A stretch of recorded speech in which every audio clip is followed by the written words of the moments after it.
वो बड़ी वड्डी गल किसे लिखी, उन्हें कहा माचिस है ना माचिस, ये जाके ना मेरी गल जी ना इनू जो घर जाओगे ना माचिस की तीली लैके तुसी इस चीज़ को वेखना जी मैं गल तुहानू सुना रहा। गल बड़ी वड्डी। किसी दानिशमंद ने लिखा कि माचिस की तीली जी है ना उहदा सिर हुंदा है लेकिन दिमाग नहीं हुंदा। तवज्जो करियो, माचिस की तीली वेखी जे कि कोई नहीं वेखी ना।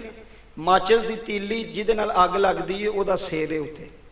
उन्हें कहा माचिस की तीली का सिर मौजूद है लेकिन दिमाग मौजूद नहीं। सिर रखने के बावजूद थोड़ा जिहा रगड़न दे नाल वो अपनी अग विच ही हाक बन जाती है। जरा गल बरीक समझो।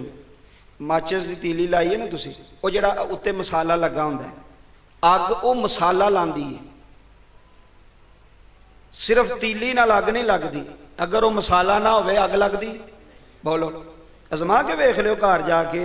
ये किसी बरीक बंदे की गल तुहानू दे रहा।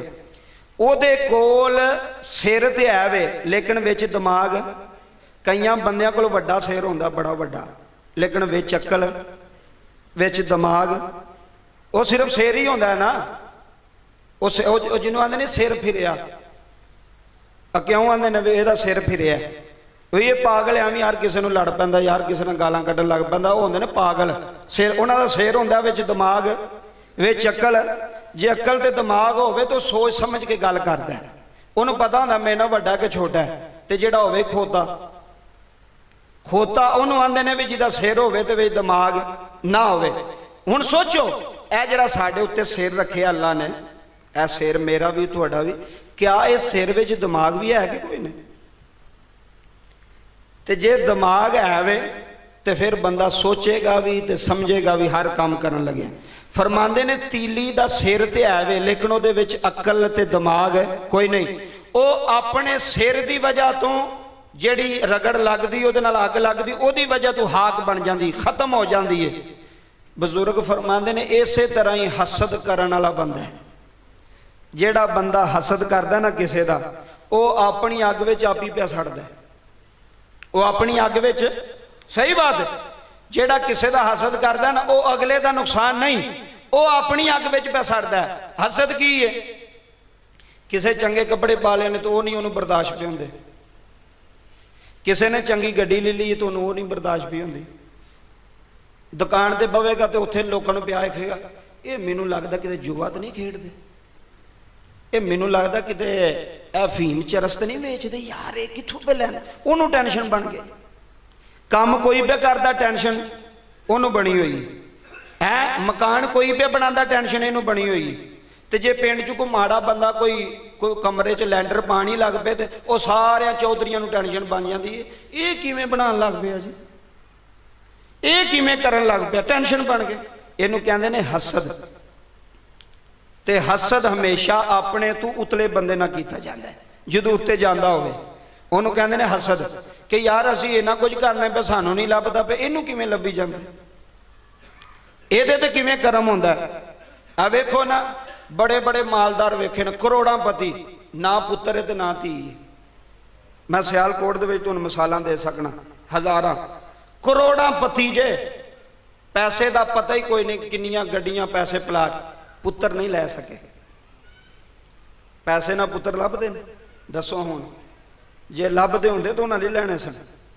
औलाद नहीं लभदी पैसों ने, बड़ा भी पैसा है लेकिन औलाद कोई नहीं। तो तुसीं वो भी वेखे होने हो, ए साइकिल ते फेरी लांदा तो 6-7 बच्चे ने। जरा सोचो, ये ओदी देन है। किदी देन है? बोलो किदी देन है?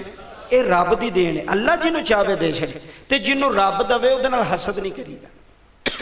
जिन्हों रब दवे उहदे नाल हसद। तेरे ज़हन में ख्याल आया ना, अब मेरे चाचे का मुंडा यार है ना गड्डी ले लिया, शुक्र कर या अल्लाह इन्हां नूं होर दे। कोई तेरा यार सज्जन है उन्हें कोई काम किया, या अल्लाह होर दे।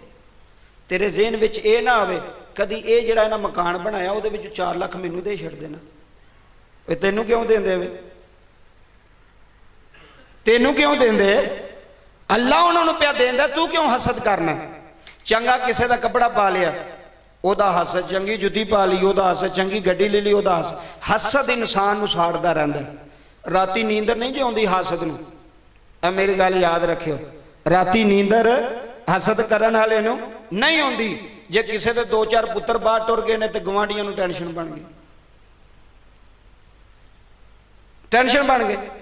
ਜੇ ਕਿਸੇ ਜਨਾਬ ਕੋ ਕੰਮ ਸ਼ੁਰੂ ਕੀਤਾ, ਤੁਸੀਂ ਇੱਟਾਂ ਸਟਾਈਆਂ ਨੇ, ਉਹਨਾਂ ਟੈਨਸ਼ਨ, ਉਹਨਾਂ ਆਖਿਆ ਚੁੱਕੋ ਜੀ ਇੱਥੋਂ, ਅਸੀਂ ਤਾਂ ਨਹੀਂ ਇੱਥੇ ਸੁੱਟਣ ਦੇਣੀ ਹੈ।